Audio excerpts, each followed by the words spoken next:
যীশুখ্রিস্টের অমর বাণী।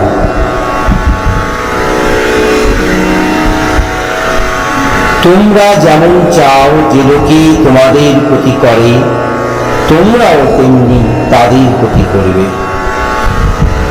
এই বাণীটি সোনালী নিয়ম নামে পরিচিত, যা পারস্পরিক শ্রদ্ধার উপরে জোর দেয়। ধন্যরা হও যারা কোমল হৃদয়ে, কারণ তারা পৃথিবীর অধিকারী হবে। এটি পর্বতের উপরে উপদেশ এর অংশ, যা নম্রতা এবং আধ্যাত্মিক সম্পদ লাভের গুরুত্ব তুলে ধরে। পিতা, এদের ক্ষমা করো, কারণ এরা জানে না এরা কি করছে। ক্রুশে বিদ্ধ হওয়ার সময় যিশু তাঁর হত্যাকারীদের ক্ষমা করার জন্য ঈশ্বরের কাছে প্রার্থনা করেছিলেন। জয় গুরু, বন্দে পুরুষোত্তম।